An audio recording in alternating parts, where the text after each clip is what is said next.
Hello, Millwall fans. Paul Eiffel here. It's time for Chat with Chaps.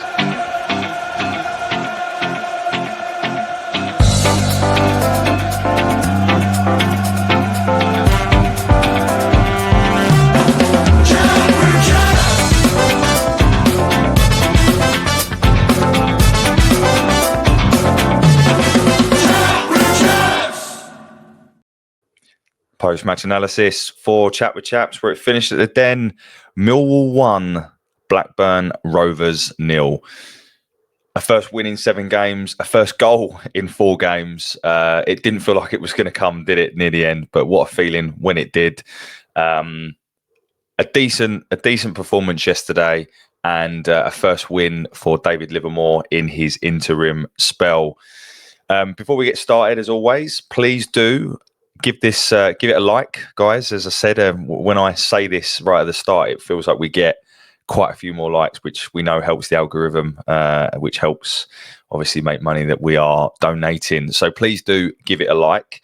Again, before getting into it, just want to say it was lovely to say hello to some of the usual suspects, Graham, Dennis, and Roz. Hopefully you're listening. Nice to speak to you yesterday, and Merry Christmas to you and all of your loved ones.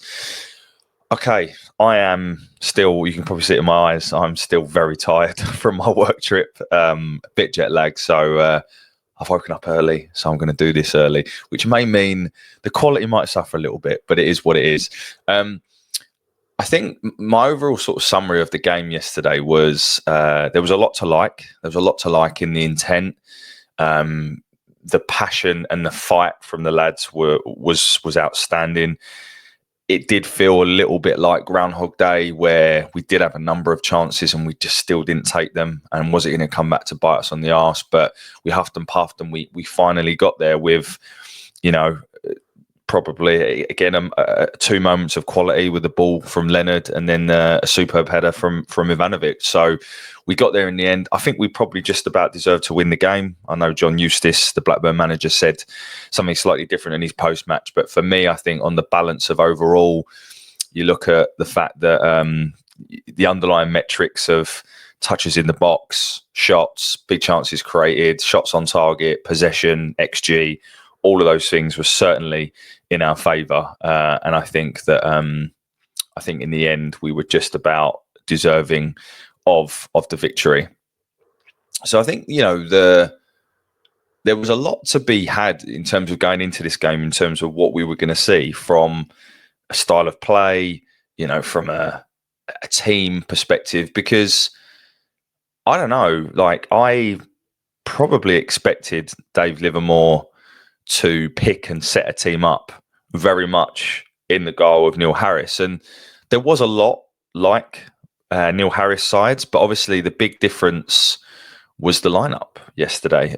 So the lineup was in goal, Lucas Jensen, a back 4 with Danny Mack being out injured for 6 weeks, I believe, with a knee problem. But a back 4, right to left, of Ryan Leonard, who had the armband, Javed Tanganga, Murray Wallace, and of course Joe Bryan on the left, Casper Denor, George Saville keeping their places in the centre of midfield. And then this was where it got interesting, the decision to go with a front 4 of giving that start to Amaku on the left hand side, to play Esse in the 10, to play Aziz. That's the front 3 that I think a lot of people have been wanting to see, and then Macaulay Langstaff also given the nod. So that was the side. And if I'm honest, my first impression when I saw that side was, who picked it? Was it Livermore? Was it the club in general? And it doesn't need to be anyone in particular. I'm just saying, was it all Livermore? I think in Livermore's post-match, which, by the way, I thought he spoke very, very well. He kind of alluded to it was him that picked that, right? So fair play to him, but he picked a very fresh, young, exciting attacking side. And let's not forget, we were playing a Blackburn side that, if my memory serves me correct, they've won the last 6 games, and I think they've all been like 1-0. So one of, if not the most informed I think they are the most informed team in the league. Certainly no mugs. And just to quickly touch on Blackburn before we sort of get into some of the specifics of the game, I thought they remind me a little bit of us in the sense that they didn't look like they had bundles of goals in them. I thought their defensive shape was excellent, and you could see why they don't concede many goals. I think any side that has a spine that includes Lewis Travis, Danny Batt, and Dominic Hyam is going to be decent at this level. I think their keeper come on leaps and bounds, by the way, from when I've seen him previously, for any Blackburn fans listening. But you just didn't look like you had bundles of goals in you. And that kind of how I think, Maktar Gay, who's your sort of central striker, has got one goal all season. So I think there's definitely some similarities between the sides. But yesterday, there was only one side trying to win that game. I think Blackburn from very early on were trying to time waste. And look, it's frustrating, of course it is, but they're entitled to do that. If they want to come and try and play for a point, which again, I find strange, because if I'm John Eustace, I'm thinking we're so high in confidence and they're really low. We don't know, no manager and all that kind of thing. But anyway, wasn't particularly impressed with what I saw from Blackburn. And I think for me, they've got to the position they're in based on a very strong defensive solidarity perspective, as opposed to being that good. And this is for those of you that listen to this channel often, or those of you that are new. I like to think I'm very balanced. I'm not digging Blackburn out. I've seen a number of comments on Blackburn forums around us and the fact we're long ball. I don't think we were yesterday. At times we have been, yeah, absolutely, but I don't think we were. And in fact, we played some nice stuff. But let's get into the game. And I think early on, I've noted down here, within 6 minutes, Imaku's knocked the ball past someone on the touchline, and I think it's Lewis Travis has to dive in and take the yellow card. I think the first 15 minutes, Imaku was causing them all sorts of problems. I felt first 15 we were in the ascendancy. We were certainly the better side. We had a moment on 16 minutes where Esse has a shot blocked. And you just felt that we had to turn that pressure into something more, which obviously I know in the first half we didn't, but first sort of 15, 16 minutes, I felt we were definitely the side that were forcing corners and things like that. I think they had one corner where Sav, who's usually very, very good at winning free kicks, it is a skill, he always gets his body in front of them and feels the contact and goes down. The referee, who I'll talk about in a moment, didn't give one, and they broke and got a corner. Could have been worse, but wasn't. Just to touch on the referee, I mean, I during the game, I felt he was really weak. I felt that for both sides, he wasn't necessarily being consistent and making the right decisions. He was allowing them to time waste a lot. But then what I would say is he did add on the 8 minutes. You see this a lot, and then the referee doesn't add the time on. In fairness to him, he did.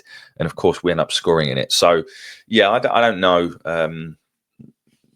End of the day, we win the game and it doesn't affect the outcome. So,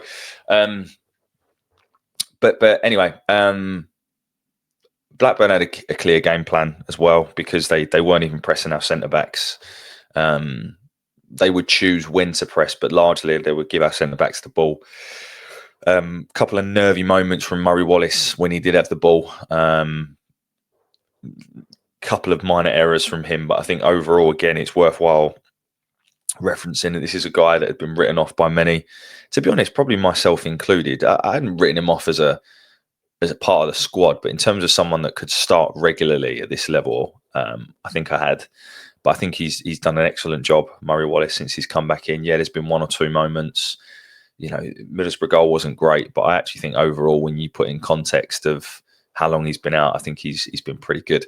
They have a moment on 22 where header comes in, corner comes in, Dominic Hyam gets to the ball, and it's actually deflected off one of their players. I don't know if it was coming close.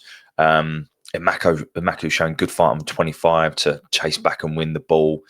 Then we do have another couple of opportunities. I've noted down here on 33 some really this is what I'm saying. Anyone who thinks we're long ball, the ball is fed into, I think, from Tanganga to SA, lovely little flick. The ball then breaks to Aziz, who cuts inside and then plays a brilliant ball out to the left, where Saville and Brian are both scampering down that left-hand side. Saville then drives into the box, I don't know if he's taking a shot or he's trying to find Langstaff at the back post, but it kind of, oh, excuse me, God, you can tell I'm tired. It kind of sort of, the shot's not even on target, but Piers sort of pushes it out and it sort of hits Langstaff on the back. He then turns, swivels and hits it into the side netting. Then on 36, we have a really good moment where sort of scuffle in the box ends up being cleared away, but not before, I think it was Tanganga, has had a shot that was certainly goal bound that was blocked. So a couple of moments towards the end of the first half, nothing groundbreaking in that first half, but a lot of good attacking intent. Joe and I were chatting at half time around this, you know, in terms of was that much better than what we'd been getting, and Joe was very much of the ilk that it was, and I wasn't so sure because we still hadn't scored a goal. But I thought when Maku made a real difference in that first half. He showed that, you know, he can start games at this level and have an impact from the off. So that was good. So that was the first half. The second half was probably the more exciting of the two. And actually, I've watched the highlights back, and it is pretty end to end. But of course, we need to talk about something that happened on 52 minutes, where how we get ourselves in this position, I don't know, but we do. So I think it's from our corner, and we end up with.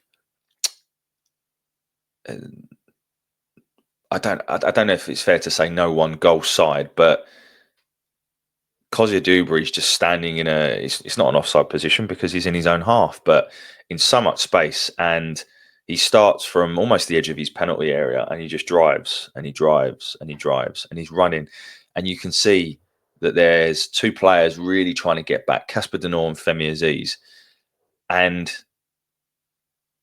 it gets into our penalty area, into our box.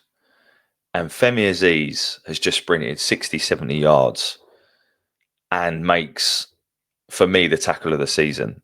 It is outstanding. It is outstanding from every sense of the word. It's outstanding because of the physical demands and effort to make 10, 15 yards up on a player who's very quick.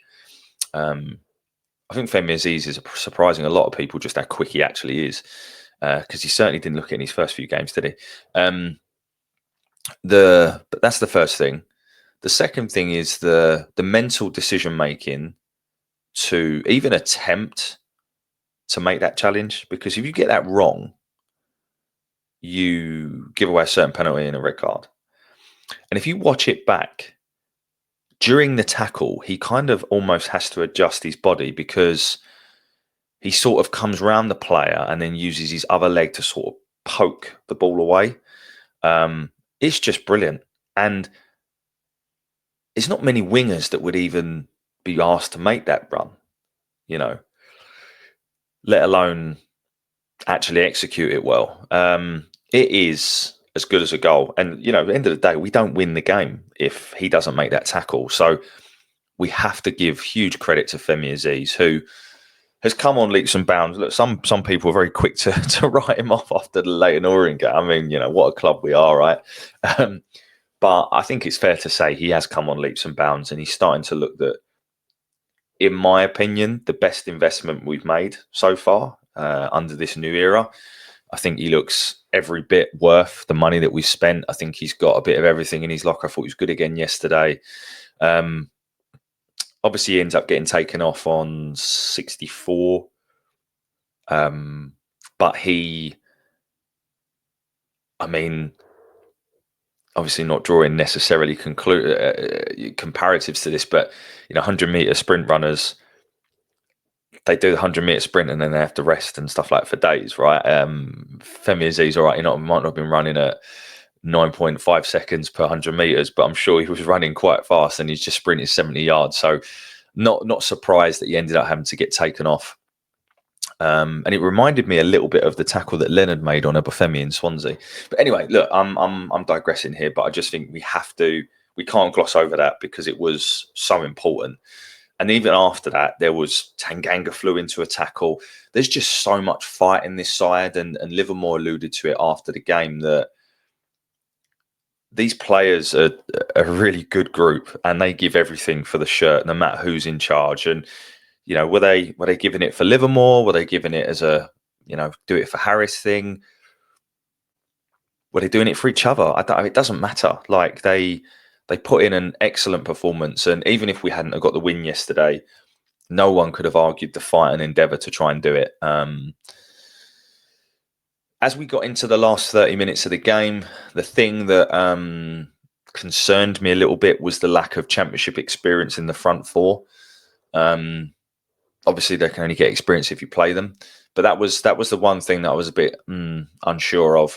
I've written down here that on 63 we had a penalty shout on Leonard. I don't recall seeing it in the highlights. So if anyone remembers that and whether we had a decent shout or not on that, do put it in the comments. But 64 minutes, Femi Aziz comes off and Ivanovic comes on.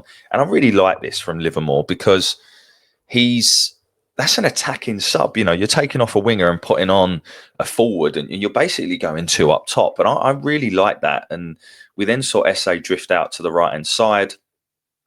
They make some changes as well. At this point, they've made two lots of changes, which, by the way, would come back to bite them on the arse.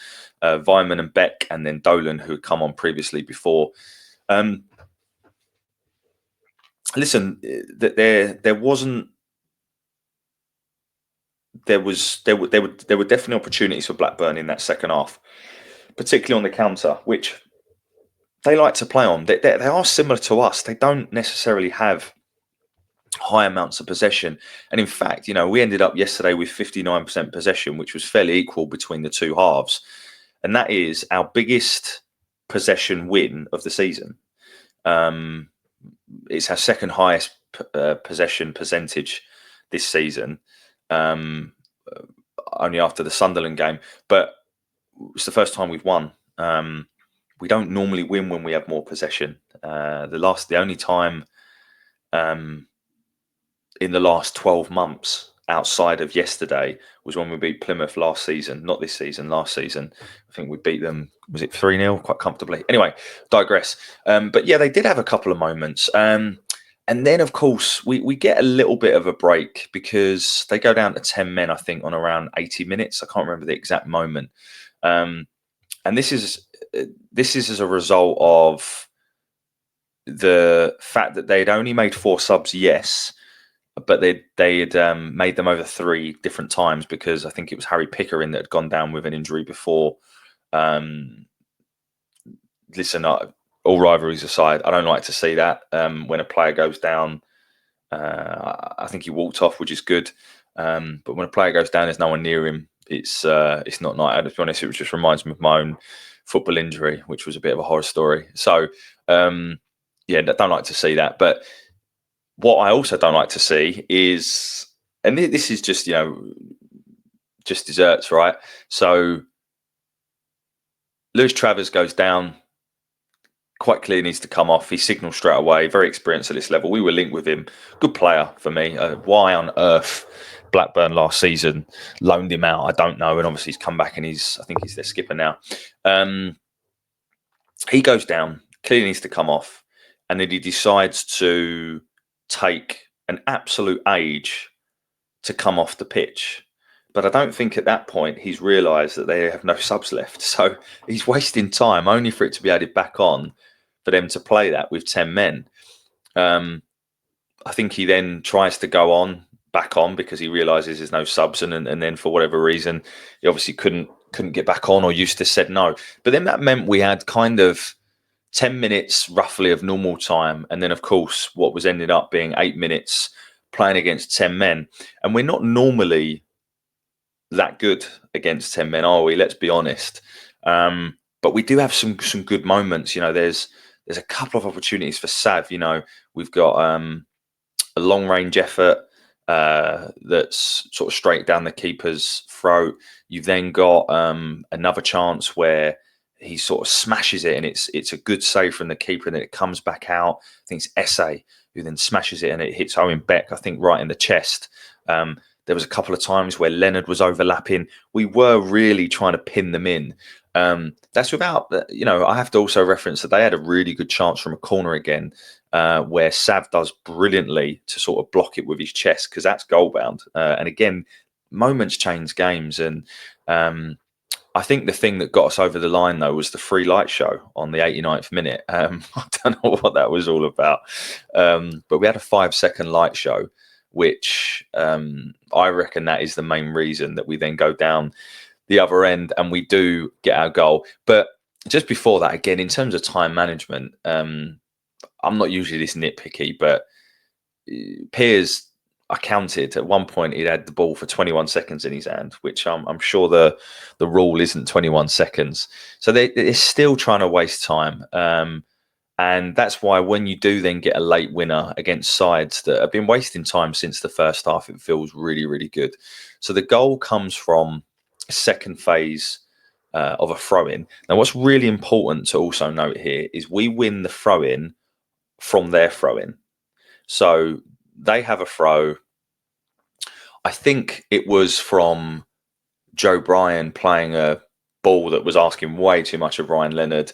They get a throw. We then win it back. We decide to go short, which Livermore gives Adam Barrett credit for. By the way, of Adam Barrett, I hear it around me at Millwall, like, people call him useless and rubbish and stuff like that. I would love to know how people have been able to actually make an opinion of him.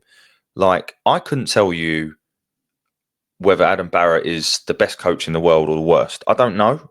So it's difficult to form an opinion on Adam Barrett. He's quite clearly liked by the players. So, yeah, he seems to be a bit of a scapegoat. And this is not me saying I think he's wonderful, because I don't. What I'm saying is I don't know how anyone has enough evidence or information to make a conclusion on how good Adam Barrett is. But it'd be interesting to see where he ends up. But anyway, going back to the goal. So we go short here, and Esse then goes back and forth and gets the ball over. Maktar Gueye clears it, but he only clears it straight back to Leonard. And then Leonard, you've got to remember, 97 minutes, put a real shift in, looks up, delivers a peach of a cross, and an outstanding header from Ivanovic. And what I like from Ivanovic is if you watch the build-up, he shoves, I think it's Danny Batt, as the ball's coming in. And I like that, because I want to see that aggression from a Millwall number 9. I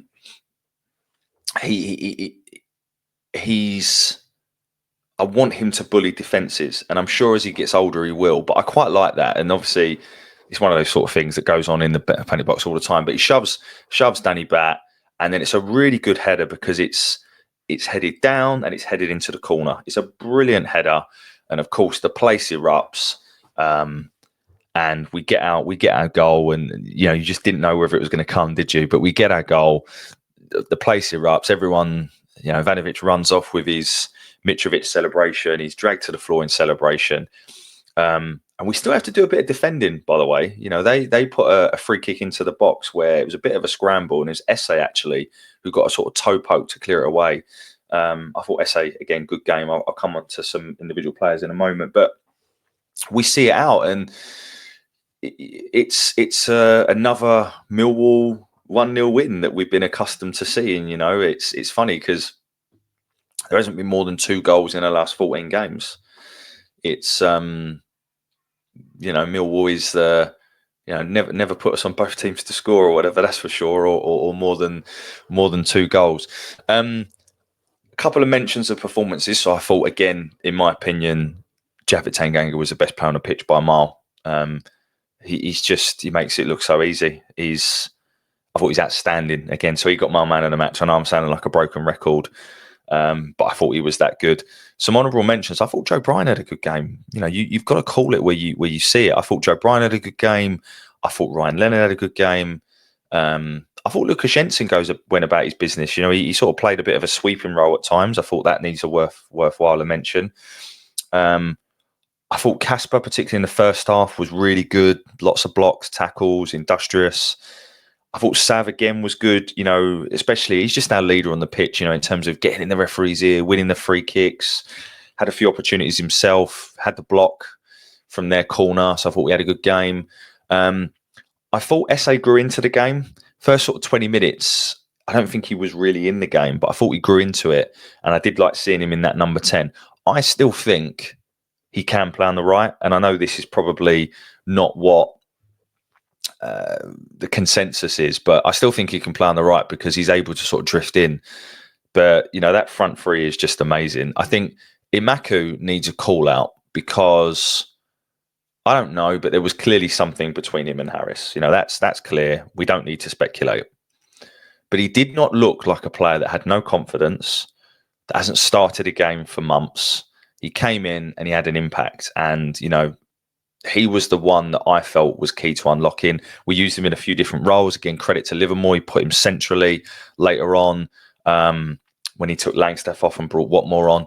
So, you know, fair play to Livermore because he made some really good tactical changes. And again, massive credit to Imaku, who was, I think, vital in everything we did going forwards. Langstaff, look, I think I do like him and I want him to do well. I said this before in the last one, but for me, I'm still convinced next season he'll score bundles. I think the right system with the right manager and for him to just get a bit more learning under his belt, which he's got to play games to do that, I still think he can come good. He's struggling at the minute, admittedly, but I do like some of his touches and his movement. And I think at times he's almost trying too hard. So I don't want anyone to write him off just yet because we're good at that. Ivanovic, look, I'm going to be honest, call it how I see it. I don't think he did anything in the game up until when he scores a goal. But you know what? If that's what he does, that's fine with me, right? So he, again, is going to be a number 9, a talisman for this football club for years to come. So let's just be patient with him. Everything I hear shows about what a great lad he is and how hard he's working. The players, Leonard referenced it after the game.